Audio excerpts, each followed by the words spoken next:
Hey guys, I'm Chancellor Agard from Entertainment Weekly, and I'm so excited to be hosting this panel because it's one of my favorite shows. So I guess without further ado, let's get everyone out here. First up, we have one of the creators, Dan Perrault.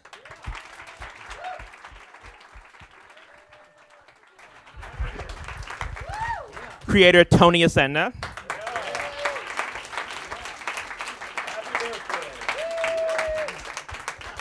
Showrunner Dan Lagana.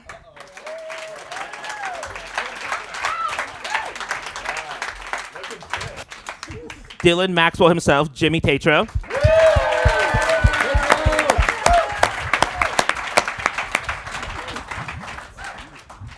Mini Andrew Jarecki, Tyler Alvarez.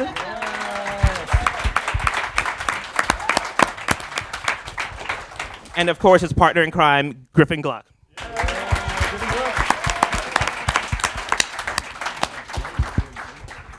How are you guys doing? Good. How are you? Good. I'm good. I'm excited. I guess first things first. I mean, congrats on the Peabody Award, guys. I know it was about a month ago, but it's still kind of big news. Like, yeah, it's really cool. Were you guys surprised by it at all? Yes. Many more important people have won that than us. So I guess to jump right into it, I mean, I want to start at the beginning with the three of you. I mean, can you guys sort of walk me through a bit, sort of where the inspiration and the idea came from for the show? Yeah, well, once Making a Murderer came out, it became clear that the true crime genre was a huge thing at the time. We had Serial and The Jinx and Making a Murderer all within the same year. Tony and I had done a lot of short films before that, a lot of genre parody. Mockumentary was one of our favorite things to do, so it just made sense. We were both fans of true crime as well, and we both agreed we had to do something on it. So I think once Making a Murderer dropped, that's when it became clear we had to do something. And Dix was what made the most sense. So, I mean, I'm curious. I remember when the show was first announced, I was sort of definitely on the fence. I was like, oh, this seems like a great idea for like an 8-minute sketch or like a parody commercial. But I'm curious for you guys. I mean, but obviously it's more than that. It's very engrossing. How did you guys sort of take this initial idea of Who Do the Dick and sort of expand that into an entire season of television? I think it was because we didn't want to parody the true crime documentaries. We looked at how well they were made and how they could manipulate an audience into caring about these crimes and these injustices so much, and how I'm just on the edge of my seat for 8 hours looking at all the case data.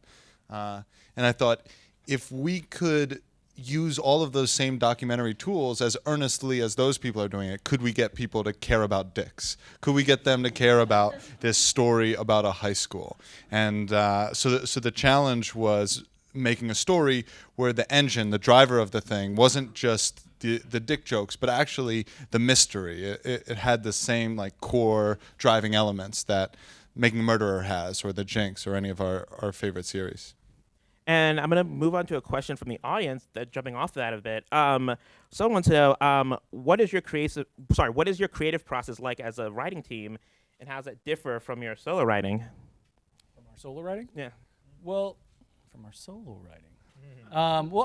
This show was mystery first. You know, we assembled a group of people who weren't necessarily even all comedy writers. And those first 2 weeks, it was really just checking all those boxes, making sure the mystery worked. And we had such great collaborators with Funny or Die and 3 Arts and so many people that played Logic Police, where everyone was so invested in making sure that everything was fully buttoned up. And we didn't really even approach it. Like the premise, the conceit is funny. The crime is funny. So making sure the mystery was as compelling as we needed it to be. I remember there was a moment in the first season of The Writer's Room where one of our writers, we were having an argument about the path Alex Trimboli would have taken, and he's drawing diagrams, and writers are arguing with each other about the logic of how fast you could draw dicks around this parking lot. I was like, I got so excited because it had just been, for a while, an idea that Dan and I had been talking about, and then Lagana, we had sort of flushed it out, but getting that full room together and collaborating and really ironing out all of the logic was the part that was really invigorating for us. I'm curious. I mean, the show has a very it's very specific in what it's doing. I'm curious. I mean, what were you guys looking for when you guys were staffing up the writers' room? It's a pretty eclectic group. I mean, we weren't necessarily even looking for comedy people. Yeah. You know, we hired journalists. You know, we hired people with incredible feature samples. You know, we were looking for people that were very specific and detail oriented on the page because it's such a intricate and detail oriented show. I mean, we read 250 scripts. We made 5 hires. So yeah, we assembled a fantasy team, in my opinion. And we were confident that Lagana would have that sort of hiring philosophy based on how he interacted with the material, because we were interviewing a lot of showrunners, and he was the one person who would look at the script and he would see a joke and he would go, you know, this is a really funny beat, it's really true to the genre, but maybe it's less jokey and more real if you cut this like punchline tag at the end, and if it's just like a funny look from the character. And that was the moment where we realized, compared to a lot of the other showrunners we were meeting, Dan was the one who wanted to ground it. And that's the direction we wanted to be steered. And I think that's what influenced our hiring philosophy for the room. And another question from the audience, and this sort of goes back to what you guys were saying before. I mean, a lot of people have called this a mockumentary, but do you consider it that, or is it a show about a kid making a serial style doc? Well, we never wanted to make an all-out parody. I think that word bumps us a little bit, in that like we're fans of the true crime genre, and we never wanted to poke fun of it. We more so just wanted to take the toolkit that they already gave us, that they already established, and use it for a high school story. I mean, obviously it's comedic, but usually what we would do is we'd watch these actual true crime docs and just say, what is the high school version of this? What's the comedic but also the high school version of this? But our goal was never to poke fun of it in the sense of a conventional parody would. Mm-hmm. And I'm curious, I mean, so moving on to sort of the casting process, I mean, part of what makes the show so great is sort of the wonderful group of actors, young actors you guys assembled, who sort of played it incredibly straight. And I'm curious, I mean, what were you guys looking for when you started to cast these roles? Well, I mean, these were all hard roles to cast that like we nailed 100% with these guys. I will say that, you know, it was an exhaustive search for all of them. We were super lucky because on our checklist we want somebody convincingly young who could be a teenager, and but also in the case of like Peter, for example, it works, man. It still works. Maybe like, you know, at the time when you were 24, like you could definitely pull it off for sure. Thank you. But I mean, it's a super tall order. I mean, we needed people with like the level of interest of Sarah Koenig at the age of 19, and it was a really tall order, but we were super happy with what we came up with. I'm curious to Jimmy, Tyler, and Griffin. I mean, can you talk to me a bit about what was the audition process like for the show, which is, I imagine, must have been relatively unique. We did a lot of improv actually in our audition, and yeah, it was interesting. When I first got the script, I was like, wait, what is this? And then when I heard the concept, I was like completely sold on being a part of this project. Yeah, I feel like I've already said this a bunch of times, but my initial audition was an audition tape that was I'd never really done it like this before because there was no one in the room with me. So I just would like say my lines and then just kind of wait for a second and then say the other line in my head, and then I would say my next line, and then I did a voiceover so it didn't sound too weird for the producers to hear. So that was like a very odd night in my hotel room, very weird. But then I came back in for a callback, and it was like a room with all these guys in it, and after that it was pretty. But I still had no idea what it was. I didn't know what it was until I got the role.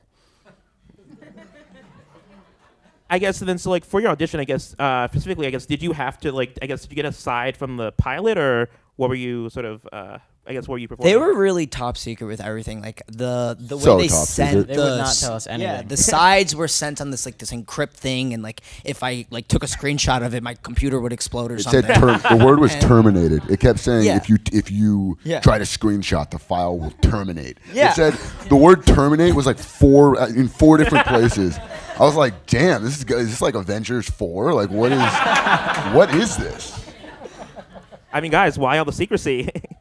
Wasn't on us. I was like, what are we doing? Why do we just give them a PDF? Who's out there trying to find secrets to shows that they know nothing about? That don't exist yet. And even with the first copies of the scripts, they were sending it on that encrypt site, and I couldn't even I only had the first script for like 24 hours before it vanished. So Terminated. Curious, I mean, what drew you to these three actors specifically? what in the auditions were like, where you guys were like, oh, these are the right people for this? Well, our approach to the show is people are kind of surprised how seriously we take it and how unflinching. You know, I've had conversations with people in every department when I'm directing. It's to art design. No, let's not play the joke. Let's keep it real. To costumes. Every department, you have a lot of those conversations. But for these guys, that's just how they read the material. That's how they interpreted it. And they brought these versions where I just like felt I was looking at Dylan Maxwell, or I felt like I was looking at Peter Maldonado. Maybe not exactly what I had pictured when I was writing, but then when they read the words, they weren't pushing, they weren't trying to be funny. There was this kid who was really concerned about the injustice. There was this guy whose life was ruined. And so they were just like by default seemed to be the characters. They were just so immersed in it. And that was so helpful in the way we shot the show, because it allowed us to just let the camera run and let the actors explore and find the scene work because of where they were on kind of a baseline level. And I feel like we did cast people that were as invested as we were. You know, like Tyler Alvarez having a notebook full of his own fucking questions drove me crazy when we're trying to make our day, but ultimately made the show so much better. Him caring as much as we cared.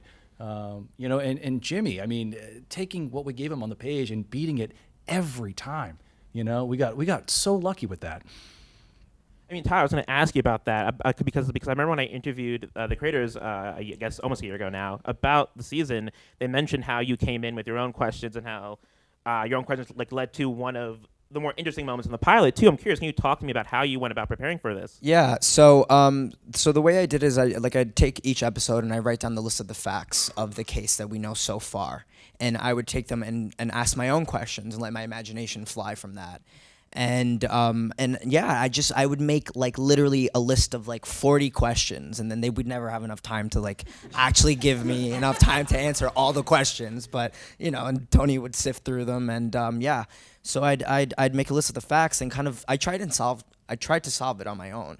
Like in the first episode, I was like, wait, why didn't they ask about the janitor? He has a key to every room in the school. And then like 3 episodes later, I was like, oh, we actually interviewed the janitor.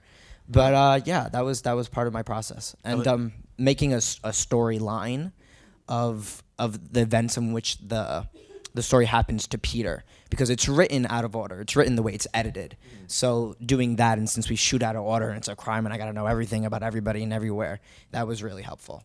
I remember the first time. Sorry for cutting you off. The first time I saw Tyler's notebook, I was like, "What is this like? Did you do this, or is this, this coming from the show? Like, is this cool? Am I just rolling with this right now?" And they're like, "Yeah, I guess he's got some good stuff," and it ended up being really helpful.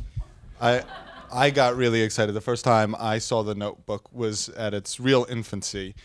We had just casted these guys, and we met at a burger place in Santa Monica. And Tyler's like, "Okay, I have some questions," and he's going through, and I can see like Griffin looked at me like, he's like, and Griffin goes, "I've been working on something too," and he showed me that he made a dick out of ketchup on the fries, and I'm like, "This is it. These are the two guys," and like this can be something really special. So basically, their dynamic on the show is very much how it happened in real life too. I think Griffin just knew how to be the yin to the yang. Like, oh, this is. Yeah, Tyler took it very, very seriously, which was such a great thing. It brought so much to the show. But like, I felt like if I took it just as seriously as him, then we'd have two of the same characters. So I love it because Tony actually encouraged it. He gave me so much room to play, and that was actually part of the reason this was one of my favorite things to film. It was so much fun because I got to play around so much. There was times when I thought Tyler was like too serious. I was like, is he going too hard right now? Like when? and then when I saw it all come together, I was like, oh no, this worked out really well. But I kind of agree. But that's the Hey. role. That's the role. It's like you look like Sarah Koenig or Andrew Jarecki. These people, like, it's almost obsessive, and they get to the point where it's like a little too much, where you want to be like, all right, relax. The scene, That's what makes it so good. It's just like the complete obsession with it. So, My favorite so don't thing. turn it down. No, it's not turned down. Even if I wanted to. My favorite thing was the first shot that we did when our first interview, where we had no idea what to expect. Like, I had no sort of a reference to like what kind of show this was. I mean, besides Making a Murder and stuff like that. But I didn't know how it was gonna roll. Like, we were doing a lot of improv. So the first thing, Tony let me sit down and run an interview with Dylan for, I don't know, 20 minutes or something. And we had no idea what was gonna happen. And it just let me run this interview, and it turned out great, I think. the scene I was referring to is when it's like the sliding glass door, and he's like, it's like rain. It happened to be raining that day, which worked out perfectly. And it's like when Tyler gets really offended about the whole situation, he bangs on the door, and he's like you lied to me, and he's screaming at me, and I'm like after that scene, I was like, damn, like, chill out, dude. Like, maybe you relax a little bit. And then I saw it, and like I said, I was like, oh, okay, yeah. Okay. Mess Tom. with Peter Maldonado. Yeah. And so you guys have touched on this already, but I'm curious, and this is an audience question. How much of the show is scripted, how much is improv with guidelines, and how much is just letting the actors play? A lot of It's all three, right? Yeah. I mean, the blueprint has to be there. I mean, we go through CBS, we go through Funny or Die, we go through Netflix. We have table reads, we have scripts that we believe in, and a story that we believe in, and characters that are fleshed out, and then we breathe life into them even more at every stage. Yeah, I think we're very happy with the scripts when they're done, because we know we have a cogent working version of the story, that it has a real working spine. And the reason we improvise is partially for added humor. Like, Jimmy had so many moments where he elevated the humor that was on the page. But even more than that, a lot of times it's picking moments of spontaneity and performance where because we're improvising and the cameraman didn't know where the actors were going to be, the framing's kind of awkward, and they miss a moment, and actors are talking over each other in a weird way, or flubbing lines in a way that makes it feel more like a real documentary than a scripted show. So it's just having that first cut that reads a lot like the page, and then pouring into all of our improvisation takes and trying to find those choice moments that we can use to kind of change the way it feels and looks to the audience. Because there are rhythms that we're used to in watching mockumentaries in comedy, where especially with a talking head interview, people are used to like a comedic pause and a punchline. And if we have too many things that just overtly feel like jokes, then people stop watching it like it's a documentary and start watching it like it's a conventional comedy. So oftentimes the improv was meant to serve to go against that and to feel a bit more real, as opposed to bringing us new humor. I think people would be surprised by how much how similar the scripts look to the final product. Like, there was a lot of improv for, the interview scenes and stuff like that, where they just kind of like let us have fun with some things, and then put some of those things in the final product. But it actually reads very similarly to what you see in the final product. And so you mentioned table reads, which I didn't think about, but I mean, was it sort of weird doing a table read for this kind of show, where it's not sort of linear, really, and it's a lot of like excerpts from different scenes and footage and all that? I mean, thank God for Joe Farrell. Right. I mean, he gets us through those table reads. We do 4 one day and then 4 the next, and those scripts are dense. We don't have a script less than 40 pages. Insert Dylan Maxwell humping a piñata. Yeah. Insert. Like, it's just Yeah. all of these things, because you're hearing the sort of radio edit, they call it, of all the interviews, and then you're seeing all these pieces of social media.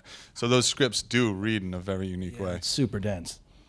And Jimmy, Dylan is such a interesting character that, I think at school I definitely knew people like Dylan, and I was surprised by sort of at the end of this show, how you actually, the audience, I think, at least I did, grow to sort of actually care about Dylan and his fate and all that. I'm curious, I mean, for you, what did you do to sort of to prepare for this role and to figure out this character?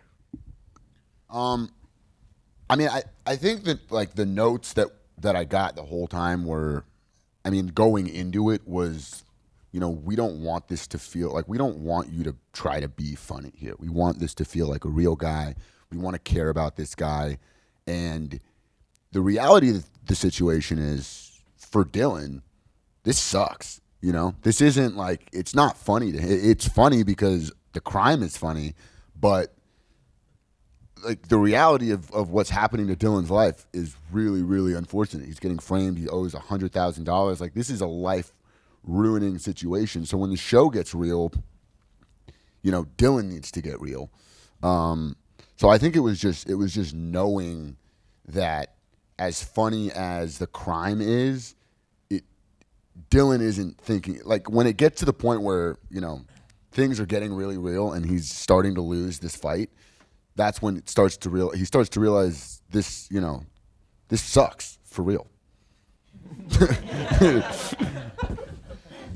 And sort of on that idea of not trying to be funny or purposely funny, was it hard for the three of you to sort of act in this, because you're sort of acting as part of a documentary as opposed to, again, something a bit more straight and sort of linear, I guess? Or I did so much prep work with the story and like the crime and everything, and watched Making a Murder and all this stuff. So by the time we got to the set, I really, like, I was like, even this past season, someone came up to me like, they was like, "Oh, that's really funny." I'm like, "What was funny about it?" Like, I was like, I look at it like a murder, and We weren't really laughing on I mean, like, after the takes, After. yeah, but, like, there wasn't that many like outtakes where it was like we're in the middle of saying something and it's like, no, that's funny.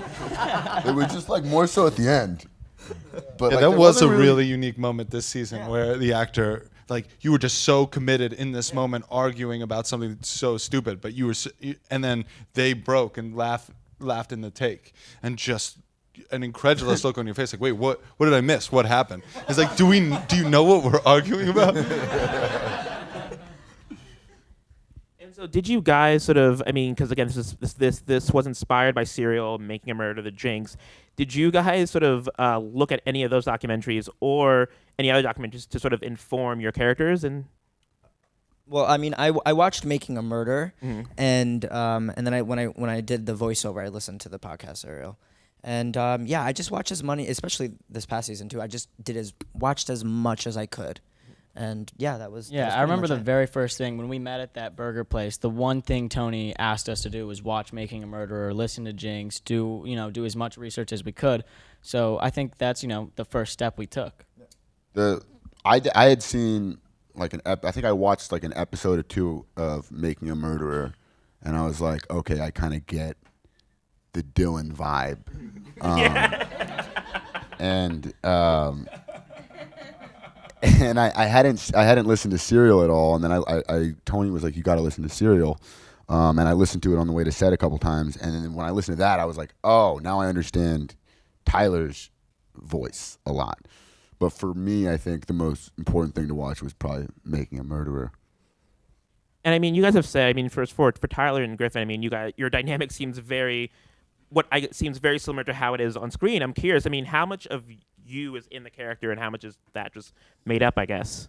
I feel like a lot of me is in the character. I like to mess around with Tyler a lot. I try my hardest to break him, but not with silly jokes or anything. It's just I try and elevate the situation to a point where he can't elevate it further, and that bugs him so much that he kind of just explodes. And so, yeah, I think a lot of me is in Sam, and I also think a lot of Peter is in Tyler, or a lot of Tyler's in Peter, both ways, because they're both very serious about what they do.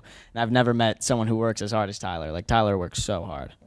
Tyler just dresses way cooler. Yeah, I dress cool. That's about it. No, but yeah, I mean, I take it like me and both Peter both very obsessive about when we're hung up on something, like we can't get it out of our mind, and that's a lot of what I brought to the character with Peter. And Tyler, I'm curious, did you know, I guess, how much about the case did you know going into it? I mean, like, did you know who the ultimate culprit was behind the dicks? Or By the time we got to the table read and before we started filming, yeah. Okay. Yeah, I had read up everything. But like I tried to, like especially with this past season, I tried to like I'd read it one at a time and think and try and solve it on my own and just keep going and reading it that way. But we gave each actor who had somewhat of a secret a document that tells them exactly what happened in the case. Like the hand job, for example. There's only about 3 people who know whether the hand job happened. And it's us and Caleb Worthy, and that will never get out. But it was important for each actor to know exactly what happened to them in the moments that they're later interviewing about. Well, I was going to ask about the hand job, specifically the CGI rendering. At what point in the writing process were you guys like, okay, we need to do this, we like need to render this and animate it? I think it was a joke from post, right? Yeah, it was as written. It wasn't as funny as it should have been, so it became something that we write a lot in post. That's the thing. The vantage point was always a bit, and we knew there would be graphical, that we would punch it up with graphics and we would be talking about the hand job. And I think you had mentioned early on, like that would be funny, but it was talked about, but not ever seriously until he was actually making these 3D graphics. Yeah. And we realized, you know what could be cool if you could actually see. We had lots of conversations about the size of the penis in the graphic too. CBS wanted it smaller, but we did not make it any smaller. We have a great graphics guy. I've never seen a twinkle in someone's eye like he had when we brought up the idea of what he had to do. But he was awesome. He was great. That was the first clip I saw of the show. Yeah. I didn't see anything, and you're like, you got to see this graphic. And I was like, wow, that is really something. That's really funny. Not your performance. You need to see this 3D gig. That's the first thing we showed you. Me too. That's so funny.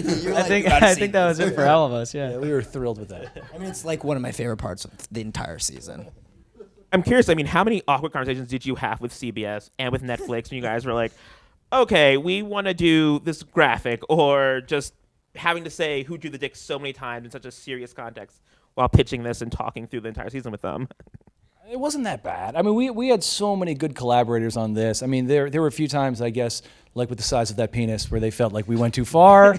But I mean, ultimately, they let us do most of the things we wanted to do, right?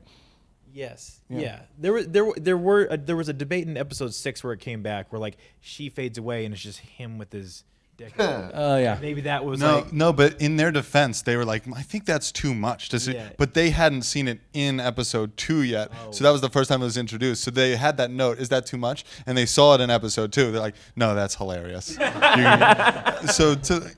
really weren't.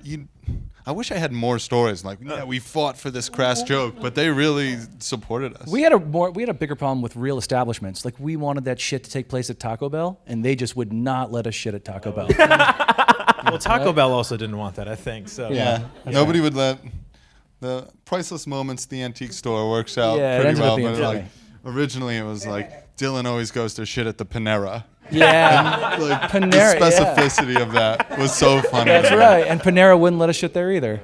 Because we would have like complimented Panera, like it smells really nice. I love the sandwiches. It's affordably priced, and I shit in there, but nobody would bite.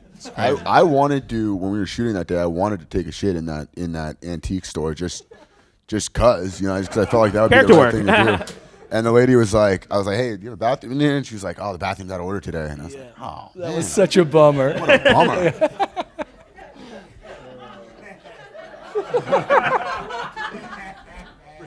I'm still sad just thinking about it, And Tony, you directed every episode of the season. I'm curious, why was that important for you to sort of helm each episode? I think it was just a part of the DNA of the show was the execution. So what Dan and I were pitching wasn't just this high concept of idea of making a murderer with dicks, but it was a full pitch about how we're going to approach it, how we're going to shoot it, and tone was something that's just so inherently linked to the idea that it was never really a discussion. It was just kind of how it always was.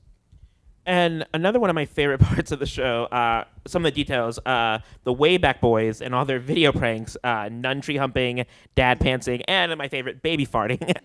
How did you guys come up with those?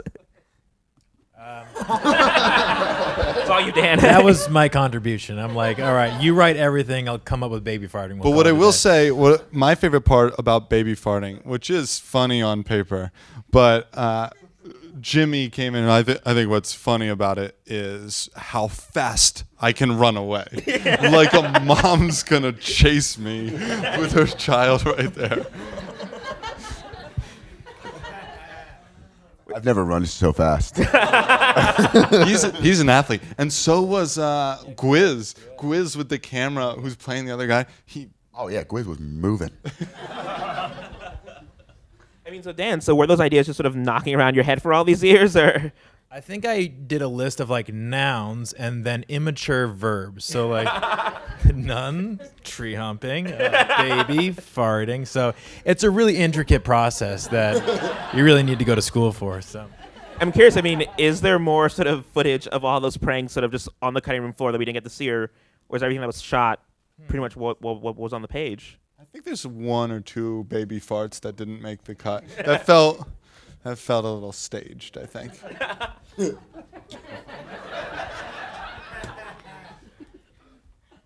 I'm curious, what was the hardest, for all of you, for all 6 of you, I guess, what was the hardest part of this show?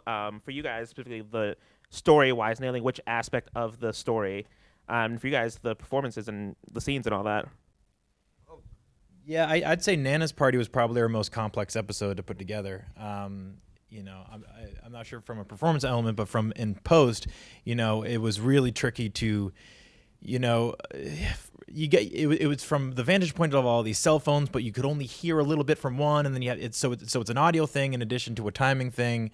That episode alone probably took as much as 2 episodes combined otherwise. So I would say that even though they're really dense scripts to write, and that we shot all 8 episodes in 25 days, I would say because we shoot it like a documentary with these long, hour-long takes of interviews and stuff like that, post-production is hugely challenging because, yeah, we shoot it like a documentary, so you can rewrite, you can move acts, you can do so many things like you would when you're cutting a documentary. But anybody who's been involved in post-production in a documentary knows that that's where so much of the blood, sweat, and tears happens. And for our show, it's kind of a hybrid, but it's a pretty grueling process.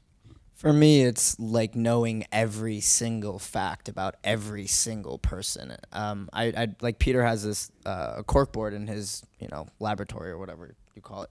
But me at home, I'd write down all the facts on a note card and create this whole board, and just knowing everything about everybody. And there's so many facts, and we look into so many theories and so many people that there's so much to keep track of. And by the time we go to film, I need to know everything so I could just spit it out or go off on tangents on anything. So Yeah, that for me is a lot of. To continue on that, what's even more difficult was we film it very differently. Like, we film it out of order than what the scripts are in. So our characters only know a certain amount of information at a certain point while we're filming. So we'd film a bit of episode 7 in a day, a bit of episode 2, a bit of episode 4, and we don't know certain facts on those certain episodes. So for me, I think the hardest part was knowing what I knew at that time and trying to figure out kind of, what was going on while we were filming. It was kind of just confusing going back and forth and mixing all the scenes up for me. And emotionally, that must be tough for you guys too, because we'd be shooting like scenes where Peter and Dylan were like introducing themselves to each other, at least their first interview, and then within the same day, you're filming your episode 8 stuff where your girlfriend. That was day 2 was the hardest part of the whole thing for me, because that was where we shot like all of Dylan's stuff. It was we were bouncing from 8 to 1 to 2, where he's at a high point and then he's at an extreme low point. It was just like a lot. That day was just really emotional. We were just roller getting to coaster. know you too. Like Right. we didn't even know you that well at that point too. So we're asking all these things of you, all these emotions, and it's a balancing act. It was so fortunate though, as challenging as that must have been, to do that so early in the schedule, day 2, and to see Jimmy just bring this character to life in such real ways. I think really the crew's like, what is this show that we're making? And I don't think that ever fully went away, but seeing somebody really helmet and take control of the lead in that way made the whole crew feel like they were in really good hands. And you brought up Nana's Party, which I want to talk a lot about because I think that episode is really excellent in the way that it basically weaves together all this footage from Snapchat, Facebook. Can you talk a bit about that process, about sort of how you guys shot that episode, and sort of and ended up cutting it together? Yeah, well, I think that's an episode that when it works, it's as an audience, we feel like we're participating in the mystery right along with Peter. And so in order to do that, you needed things to be inconvenient and tricky. You went on an 8-minute tangent that actually didn't really get you too much further to what you're trying to get. So we didn't want it to be convenient. We shot everything on actual cell phones. There's just a way to the movement of the phone that you can't replicate with a heavier camera set. So we wanted to make it authentic, and we wanted the audience to feel like they were putting the pieces together with us as we were doing it. But that was one of the examples you were asking if we ever had to fight with the network or the studio or anything. But I thought I might have to there because it was our biggest day, and I wanted to shoot on all cell phones, so there wasn't going to be any video village, even though they had to approve overtime and all of these different things to make this our biggest set piece happen. And we're just sitting there with cell phones, and I'm like in people's faces and like kicking kids in the banister and doing all the things that you can do to make it feel like real cell phone stuff, and having real rules of why a high school kid would be taking this video and why they would save it to their camera roll on Snapchat. So what's in the foreground and what's in the background was a real tough sort of balancing act. And for Jimmy, because I think you are one of the cast members who's in pretty much every shot of that in some manner. What was it like shooting that episode for you and having to be conscious, even though you're in the background, that you have to actually doing something, I guess? Yeah, it was funny because you are like, an extra in all of these scenes, even though the focus is technically on you. Not in the video, but that's what they're looking at. So it was just like, and I think there was times where I was a little confused even what was going on or the importance of the thing. I didn't know how important everything was really. I knew what was going on, obviously.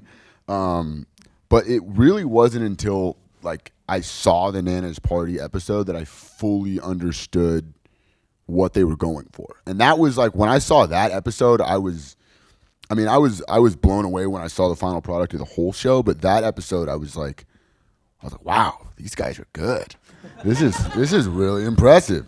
And it was just to speak to what Tony was saying about finding, moments that would realistically be saved on these kids' phones. Nothing felt forced, and it all felt very realistic. It would just be like me and Lou and Eduardo and Brianna we would just be riffing about, he would just give us keywords that we need to say, like make sure you mention, that like this word, because that would be the word that you hear in the audio. It almost felt too realistic. Like I didn't want to be there. I was like, what am I doing at this high school party? I was like, I want to be outside. I don't want to be in the middle of this. But yeah, I was thinking on set the whole time. I was like, these kids, all the background kids have no idea what's going on here. Like they're like, where are the cameras? Are these kids like, they didn't know who were like the main characters in the show. I feel like they had no idea what was going on. So like for them to see that episode must have been even cooler than for us. Yeah, imagine being a background actor, but being in the foreground with the director with his cell phone with the key cast 20 yards away in the background. It's gotta be different than their typical day of work.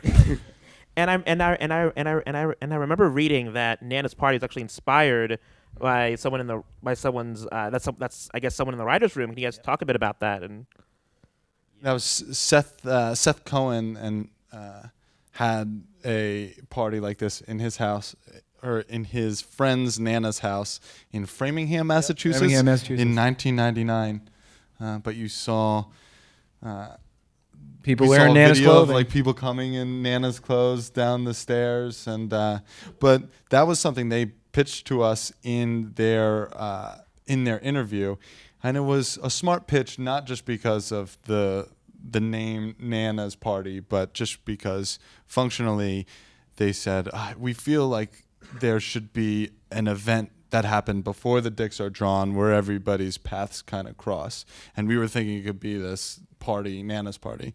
So that pitch was just smart on so many levels, and then we saw the video of Nana's Party, and it's very not smart. Yeah. And so let's talk about the ending. Were you guys surprised because you guys give an answer or a theory as to who drew the dicks? Were you surprised how afterwards, how people were still unsure whether or not that was actually the answer, or I guess was that was that your intention to actually show that sort of ambiguity there? I think we were surprised at the level that people, yeah. I think we were surprised by how people interpreted the amount of ambiguity. There was some intentional ambiguity, but not as much as, we thought there would be. Yeah. I was surprised by how many people still thought I did it. They're like, you did it. I was like, you did what? You didn't? Did you watch the show? And so finally, for the last few questions, I want to briefly touch on season 2, which I know you guys just recently wrapped on. I'm curious, is there anything you can share about season 2? New location, new crime, new high school. We do want to make each season kind of its own environment and a new world, and that's the case with Peter and Sam, who are kind of our through line through each season. They're compelled to take on a new crime, but yeah, it's a totally new world. I'm curious, if season 1 was about sort of stereotypes and prejudices and just high school culture in general, thematically, what will season 2 be about? There's so many thematic high school stories we could tell. There's so many documentary tropes we can play on. There's so many tropes about the justice system we can play on. And there's so many tropes about high school life that we can play on. So every season you're going to see something in a new Venn diagram of all of those different tropes. I remember when in season 1, early stages, we were like, well, we better get this out quick before true crime just kind of disappears. And that is not the case at all. Since season 1 came out, we have all these new documentaries to draw from, and I don't think they're going away anytime soon. So there will always be new things for us to play with the actual source material. And finally, I guess, did that make season 2 easier or harder than season 1? What do you mean? What element? I guess knowing that this trend isn't going away. Oh, it's great. It's great because we'll have there's plenty of new tropes, plenty of different styles that we can play with, and so it's very helpful to have new source material to work off. Yeah, so many of my favorite, Errol Morris is a hero of mine, but so many things he does in his documentaries that we didn't do in season 1 just because you had to pick a lane tonally. So yeah, we just weren't using a lot out of the Errol Morris toolkit. So being able to open that up for season 2 and make it look and feel different has been really fun for us. Great. Thank you all for joining me for this conversation. Thank you. I've had a blast talking to you Thank you. guys.